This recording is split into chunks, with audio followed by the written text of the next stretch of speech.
Our next session will be focused on urban infrastructure, and it will examine built forms and elements in cities and how they were created, mobilized, and/or modified in response to epidemics. As we will see, though this infrastructure was material and in many cases designed with permanence in mind, inhabitants moved to and through these structures, resisted them, and at times adapted them to suit their own needs.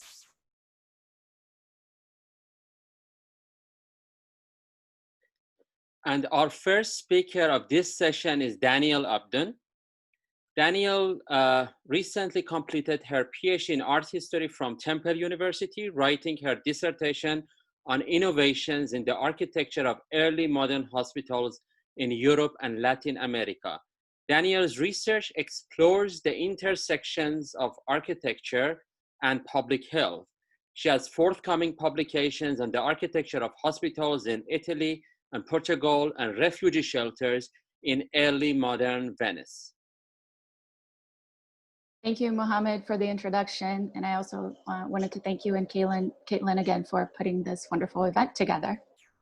Today I will discuss urban and architectural responses to recurrent plague outbreaks in late 15th century Lisbon, focusing on the founding and role of the Hospital Real de Todos os Santos, or All Saints Royal Hospital, in 1492.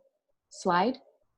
Commissioned by King Dom João II, the institution functioned as a general hospital with wide-ranging services, somewhat similar to our understanding of hospitals today.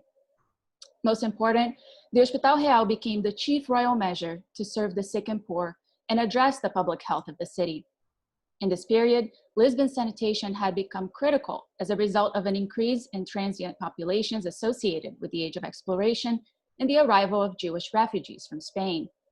Building on royal measures aimed at improving the salubriousness of the city, I will consider the architecture of the hospital from an infrastructural and urban perspective, centering on innovations aimed at improving waste management as a way to control the formation and spread of bad airs believed to cause disease. Next slide. Our understanding of public health issues in Lisbon comes from the Livro das Posturas Antigas, or Book of Old Measures, which records determinations by the city's chamber to legislate several aspects of urban life. Through these measures, a historical picture of administrative intervention on the health of the Portuguese capital appears, signaling authorities' anxiety regarding the quality of air in Lisbon. For example, measures dating to as early as 1408 show attempts to control the disposal of trash, manure, and dead animals, the cleanliness of streets, the protection of water fountains against trash and improper use, such as the washing of clothes, and the safeguarding of ditches and pipes, preventing trash accumulation in them. A medical treatise published in Lisbon in 1496 justifies these concerns, emphasizing the dangers of bad smells due to their capacity to generate pestilential airs. In this case, it is important to note that pestilence did not only refer to bubonic plague itself, but also included a range of other diseases. As recurring epidemics continuously ravaged the city in the 1480s and 90s, before construction of the Hospital Real began, King Dom João repeatedly instructed the Chamber of Lisbon to address the cleanliness of the city, which the Chamber could finance using hospital funds, already signaling the connection between the Hospital Real and public health. Slide. The Royal Hospital was demolished in 1775 after suffering structural damage from the devastating earthquake and ensuing fire that destroyed most of the city in 1755. Depictions of early modern Lisbon and the hospital emphasize the monumentality of the institution, a reminder of the city's golden days during the age of exploration. Yet the hospital is also symbolic of the incomparable social and sanitary pressures suffered by Lisbon as its transient populations increase and famines and recurring plague outbreaks progressively worsen its public health. Slide. In response, in 1479, then Prince King Dom João received papal permission to reform the city's existing healthcare system, merging 43 of the 70 medieval hospitals in Lisbon under the Hospital Real de Todos os Santos. This measure framed the Hospital Real as the monarchy's key response to Lisbon's social welfare and public health crises. Slide. The site chosen for the Hospital Real was the wide open area still known today as Rocio, which remained a transitional space between the commercial riverside area of Ribeira and rural regions surrounding the city. However, this remained a questionable choice for a hospital site since Rocio was known for its floods, which from a public health standpoint was not ideal. The king was certainly aware of this risk, and yet Don Juan negotiated the acquisition of lands, and as early as 1484, protected the area from the Senate's attempt to build sidewalks on Rocio. Clearly, the site was perceived as a natural area of expansion for Lisbon, and scholars have interpreted its choice considering the area's potential for the creation of a magnificent structure symbolic of monarchic power. My research questions this traditional assumption, demonstrating that the selection of Rocio as the hospital site was due to infrastructure at both the institutional and urban levels. Slide. The Hospital Real followed the cruciform typology established by the Florentine architect Filaretti for the Ospedale Maggiore in Milan. Slide. The plan contributed to the internal health of hospital buildings through its structural concern for water supply, ventilation and quality of air, and the presence of natural light in the infirmaries. Perhaps the most innovative feature of the plan was a system of latrines to prevent the formation of bad airs inside the infirmaries by controlling the disposal of human waste. Slide. In this system, opening on the infirmary walls next to patients' beds connected the wards through small pipes to a diverted canal running underneath the hospital, while large pipes exhausted potentially pestilential smells that had formed in the structure. Slide. At the Hospital Real, the existence and concern for the upkeep of a similar waste management system is confirmed by the hospital statutes, which repeatedly emphasize the importance of maintaining the latrines clean. Infrastructural control of waste, however, did not end at the institutional level. Slide. The focus of Lisbon's sewer system was an ancient pipeline known as the Rego das Imundícies, or Ditch of Filth, appropriately named after its appearance. Slide. Yet in the 15th century, this line became known as the Cano Real, or royal pipe, indicating increased monarchic control over the structure that guaranteed the movement of Lisbon's waste and storm waters towards the Tagus River. The Cano Real was crucial for the public health of the city, preventing the formation of corrupt airs resulting from stagnant and dirty waters in heavily populated urban areas. Slide. Explaining the choice of Rocio as hospital site, excavations of Lisbon have shown that a branch of this pipeline went precisely underneath and across the lot chosen for the Hospital Real. Further, since the pipe was redone during construction of the hospital, the creation of the building itself likely covered what was then an extensive open ditch, transforming it into a safer domed pipeline. Most significant, the pipeline allowed hospital waste to flow away from the building in the center of Lisbon, explaining King Don Juan's concern for the location of the institution and demonstrating the concerted efforts of the monarchy in both architecture and public health. Slide. As one of the main port cities in early modern Europe, Lisbon was a hotspot for the movement of people and goods, and the Portuguese crown's constant and all-encompassing public health interventions to stop recurring epidemics not only underscores the challenges faced by early modern ports, but also offers a significant historical parallel to the vulnerability of present-day major urban hubs, and particularly the low-income populations of those cities. While the public health issues faced by 16th century Lisbon may seem a far cry from the current COVID-19 crisis, considering the medical, infrastructural, and technological interventions available to us today, much like the early modern scenario, we still do not have a full understanding of or an effective treatment for the virus. As such, our main approach to stopping the spread of this virus has similarly been contagion control, with the air being a key component. Early modern anxiety centered on containing bad airs that might generate and spread disease, while today we must find ways to control viral particles in airborne droplets. Finally, both then and now, governmental intervention at varying levels has attempted to control the spread of disease. Hospitals will obviously always remain key in epidemics, and architectural responses to our current pandemic have targeted the transformation of existing facilities and construction of field hospitals. Yet the example of the Hospital Real highlights how hospital construction must go beyond the building itself, with architectural innovations and public health interventions working together to promote truly effective changes. Thank you. Thank you, Danielle. Our next speaker is Ruth MacKay, who is a scholar of early modern Spain. She holds a PhD from the University of California, Berkeley, where she taught as an adjunct professor of history. She has written 4 books about different aspects of Castilian political and social history, including the limits of royal authority, resistance, and obedience in 17th century Castile. Thank you very much, Muhammad. In 1565, an official named Nicolas Suarez traveled throughout the Madrid region to ensure that no one entered the capital because plague had arrived in Castile. Suarez was to inspect all river crossings, boatyards, and bridges to ensure they were well guarded, and also examine gates and streets all along his journey. When he reached the town of Chinchon, he agreed that allowances could be made for people who had to reap wheat, and he determined that one gate, just one, would be kept open for them under strict control. Responses to plague in Castile were marked by pragmatism, a little bit of this, a little bit of that. Safeguards, a sort of insurance, were a means of arriving at some sort of truth, some sort of reliable information. Responses thus were based on determinations of the epidemic's cause, or causes if officials wanted to hedge their bets, which they did. The open gate, then, is a sort of hedge. This presentation concerns the physical and discursive importance of walls during what was probably Spain's most deadly plague epidemic 30 years after Nicolas Suarez made his tour. Madrid was one of the first cities affected, though that was only because it was the capital. The disease had actually entered through the north and took its time spreading throughout the Iberian Peninsula. Walls rarely were big, imposing structures.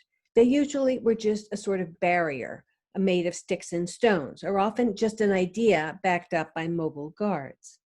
My argument is that they served not only to secure quarantine, they were also the site of negotiations, subterfuge, arguments, and lies.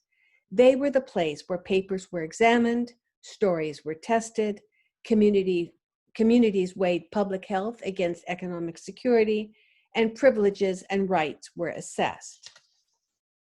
In June 1599, the start of a long, hot summer, at the end of which some 3,500 people died in Madrid of plague, Pedro Gomez was arrested at the city's Segovia gate after the guards had watched him coming and going several times that day.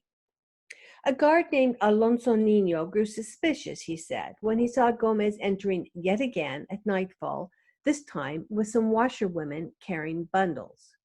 Niño remarked upon watching the comings and goings that he had a bad feeling about Gomez, so he followed the women into the city a bit and ordered them to show what they had. The women said it was laundry, but the laundry contained linen belonging to Gomez, who was promptly arrested, in line with strict prohibitions against the trafficking of cloth during the epidemic. In his testimony later, he said the cloth belonged to his brother, Francisco, a traveling salesman in Avila who had bought it near the Portuguese border. Customs declarations backed up the cloth's itinerary, and not entirely truthful notarial evidence was found that said Madrid was, quote, free of peste and other contagious diseases and is being guarded against the areas and towns where it is present, and furthermore that he, the notary, knew Francisco, the brother, who had been living in Madrid for many days, he said, a man of about 28 years old with a chestnut-colored beard who had left for Avila that same day. This statement was Francisco's safe conduct or passport. He had another one from Avila, claiming that that city was free of plague, and a similar one from a town nearby. These safe conducts, of which travelers might have handfuls, determined if someone could enter or not. First slide, please. Lists of pestilent places were posted next to gates of all cities and towns, where guards would compare the passes the travelers carried against the towns on the list. Second slide. As you can see from this example, this is a continuation of the same document. This is an example from Toledo, which is around 40 miles from Madrid. It was a moving target. Names of towns were continually being scratched out or added as the situation changed. So here again, the wall was the site of a discussion, the site of a debate. The cloth salesman, Pedro Gomez, called his witnesses. Did they know that the cloth did not come from an infected area? Did they know that Francisco had bought it more than 2 months ago and that the Portuguese border then and now was free of disease?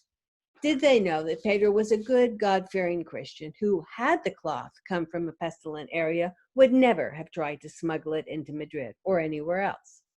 His witnesses verified that the papers were in order and that the towns in question were all healthy. One said he had known Pedro since he was born and that he had witnessed the purchase of the cloth. Another said the same, and another, and they all explained that the cloth was just as clean as it could be. And yet, Gomez was sentenced to 6 years exile from Madrid and its jurisdiction and loss of the cloth, whose cash proceeds now were to be split 3 ways, as usual, among the court, the crown, and the denouncer, which might explain Alonso Niño's tickle of suspicion. Gomez appealed, which is why we know about him. The quarantine, then as now, was people's only protection in the absence of viable medicine, and walls were the literal manifestation of the unstable quality of quarantine. They mostly were falling apart, porous and in constant flux. Keys went missing. Moats were filled with trash. Chunks fell off. City councils in Madrid and elsewhere were obsessed with wall repairs. And if workers were repeatedly fixing the walls, that was because town inhabitants were repeatedly damaging them so as to avoid going the long way around. Next slide, please.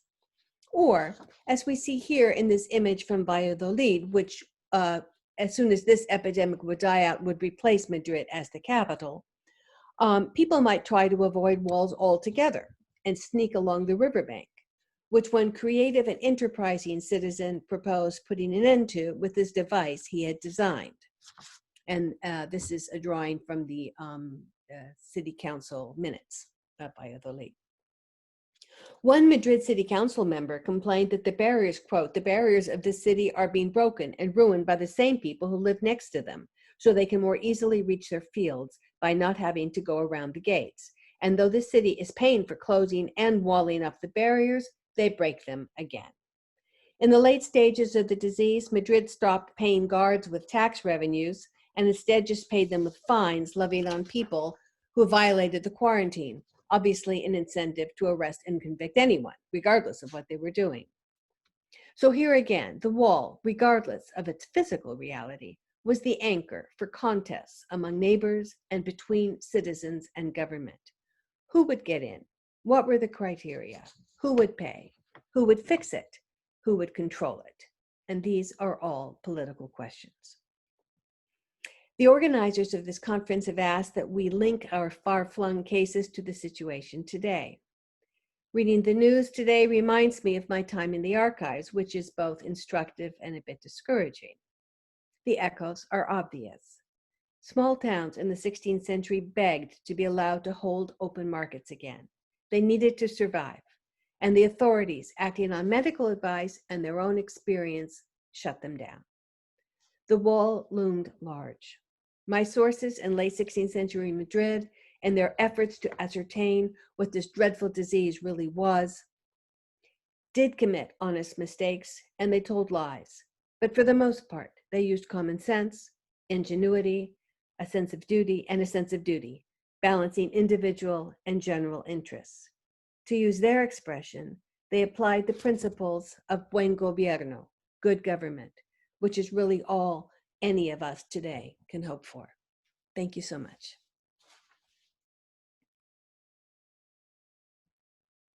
Thank you so much, Ruth. Our next speaker is Flor Bouvio, who received her PhD in 2017. She is currently an associate researcher at the Center Norbert Elias and postdoctoral researcher in Marseille. Her PhD thesis was entitled Everyday Plague Experience, Marseille Society in Times of Epidemic.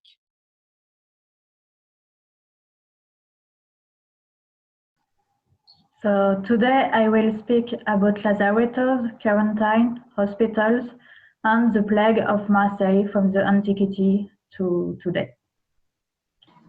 Next slide. So Marseille is a port city since the antiquity, composed both by colline and an open access to the sea. The first lazaretto was built in the 14th century to contain epidemics. The name of this first structure is explicit, the closure for plague-stricken. It was built just near the sea, in the south, not so far away from the fort of Notre-Dame de la Garde. This religious structure stays today the principal building for all the people of Marseille who need a place to pray despite their confession or nationality. Notre-Dame protects Marseille from epidemics, disease, and disasters. The last time the plague arrived in Marseille is during the modern period in 1720. Next slide. The epidemic hasn't reached the city for the last time. At this period, Marseille has a new lazaretto located outside the town, this time in the north, in a peripheral district named La Joliette. This lazaretto was used to isolate crew returning from the Levant, whether or not their health certificates was suspicious. All the ships who returns from the Levant and the world has the obligation to do a quarantine. The goods were stored on the island, far from the city. Pomeg, Friuli Archipelago, and Jar, to be disinfected. The massive sanitary crisis that the plague constituted, loss of the half of the population, completely modified the urban environment during the time of the epidemic. It took 27 months of quarantine and isolation for the town and 4 years to reopen the city to the world. This situation results in the setting up of a network of hospitals, most of which already existed, both inside and outside Marseille. The police and military territorialization of population control was created, and thus a modification of the perceived space of the city. It is reflected in the confinement and immobilization of the inhabitants. Today, the arrival of the French repatriates from Wuhan were placed in quarantine in a holiday camp at Carry-Loway on the same side of Marseille. Next slide. As a result, the architecture of the lazaretto at La Joliette was modified so that it had a double enclosure. The plan showed a double secured imprisonment for quarantine people. The revolt of the lazaretto of Marseille following the plague of 1720, which combines a pavillionaire disposition and a panoptical surveillance system, was used as an example for the edification of both hospitals and prisons. Next slide. Finally, the Hospital Caroline is built on the Ratonneau Island in Frioul to isolate it definitively the infectious disease from the city a century later in 1823. It is aimed to limit the entry of epidemics into Marseille by sea and erected off the coast of the city. It is exactly on the site where the cruise infirmaries had been located a century earlier. To conclude, this study of both the urban and architectural response to the plague in Marseille show, first, the permanent nature of the choice of places for quarantine, and second, the adaptation following the dysfunction of these places. Thank you. So today,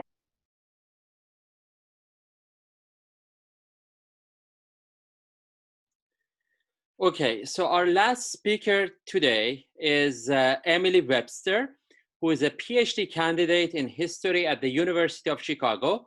She works at the intersection of public health studies, environmental history, urban history, and imperialism. Her dissertation project entitled Land Use Change and Interspecies Epidemics in the British Empire between 1837 and 1914 is supported by the Social Science Research Council and the National Science Foundation.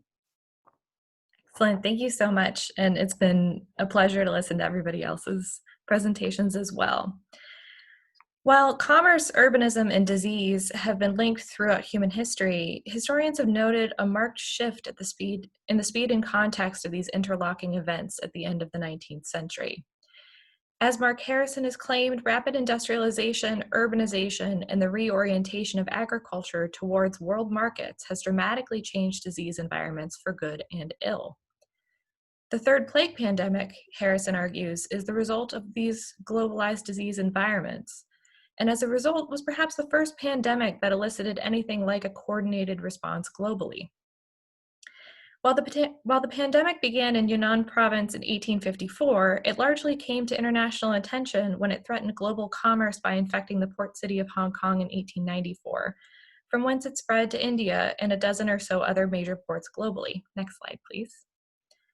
While the global society of the late 19th century looks rather different than that of the present, some of its features, cities blossoming around systemic inequality, the movements of goods and peoples at a pace that corresponds with the life cycle of a virus or bacterium, and the rapid and dramatic alteration of ecosystems as they're incorporated into global commercial networks, pose important material similarities.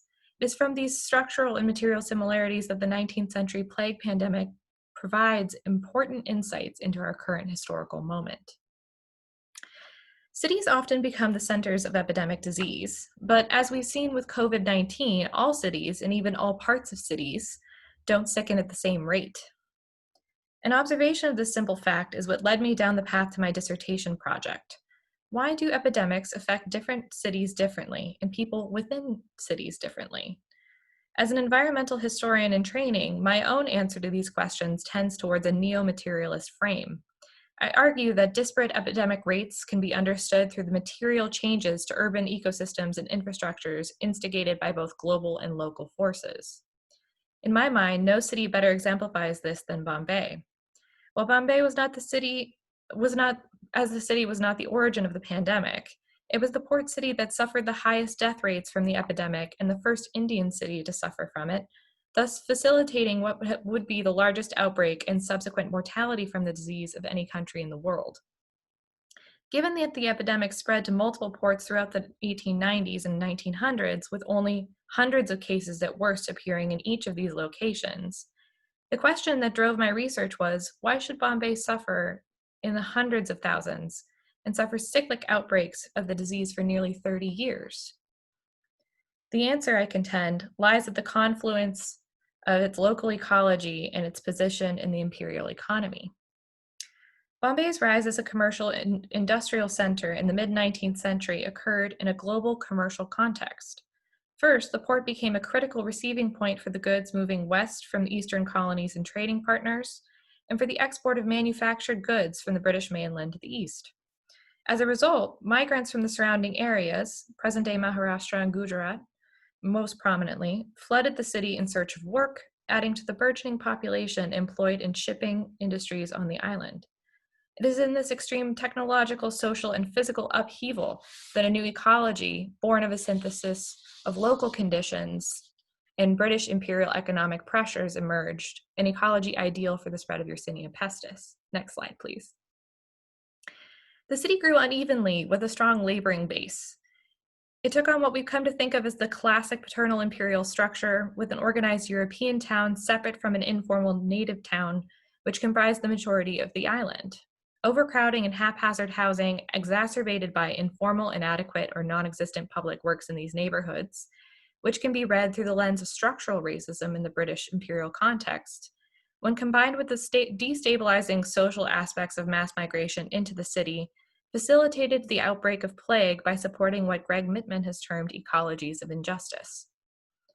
The often pathological intersection of human, non-human ecologies as a result of structural violence, the effects of which are largely restricted to people from lower socioeconomic backgrounds.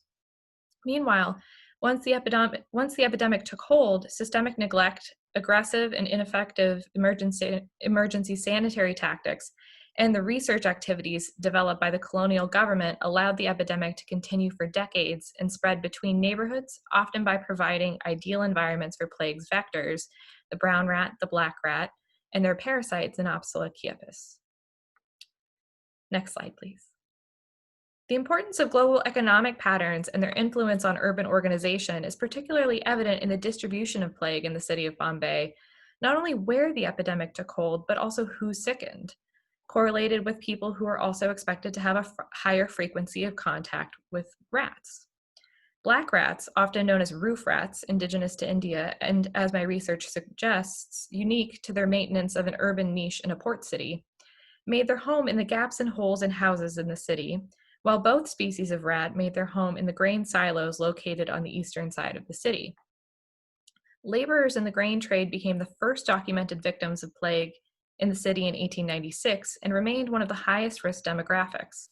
Manvi, the neighborhood that housed the grain trade, remained one of the top 5 locations for plague deaths, while other neighborhoods containing ports and housing manufacturing populations or unskilled laborers suffered the highest rates, especially where these occupational statistics overlapped with a high percentage of peoples occupying one-room houses, where food supplies would be stored in the same areas as residents slept, increasing chances for contact with foraging rats. Next slide, please. Occupational dynamics continued to be an important risk factor for the development of plague in Bombay, even as the etiology of the disease shifted to the rat flea theory. Not only did this clarification of transmission dynamics lead to very little local sanitary change, despite avid documentation of rat movements, the monitoring and research of rat populations further exacerbated class dynamics and exposure risk. As the city became a major site of research, rat catchers and rat handlers employed by the municipal government were largely Indian lower caste men, who were thus more frequently exposed to fleas and plague. These workers were largely erased from the story of bacteriological discovery of plague, although visible in visual media surrounding the epidemic, like the picture shown here. So, what are the takeaways for this story for the COVID epidemic? I argue that there are 3. First, when thinking through the ramifications of pandemics, it's important to think about the global and local contexts as mutually reinforcing. Bombay tells us that pandemics operate on multiple scales and that it is at the nexus of these scales that mortality is determined. Just as the local dynamics of plague in Bombay were directly related to its role as a grain shipping port for the British Empire, we see a correlation between global commercial regimes and local environmental and economic conditions in the COVID-19 crisis. This is particularly visible in the hotspots around the Amazon and factory work and hotspots in poor urban neighborhoods, especially in Chicago, where I live. This leads to a second point. The question of occupational ethics we are currently grappling with in the COVID-19 epidemic are nothing new. Just as we implicitly or explicitly condone the exposure of wage workers, most often Black and brown wage workers, to COVID by classing them essential workers and using their services, Bombay's grain workers and research assistants faced exposure to plague in the name of global commercial and information regimes, taking on the most dangerous jobs because of the racialized social structure perpetuated by the city and the colony as a whole. And finally, infrastructure and its supporting ecologies are an important factor in how epidemics are experienced. The pressure put on ecosystems by global supply-demand chains may lead to the spillover event, as we've seen in both the cases of plague and the case of COVID-19. But the regions in which the disease is most salient and consistent have far more to do with ecologies of injustice, the long-standing structural and environmental disparities that provide the ecological niche for the disease to remain and propagate. Thank you.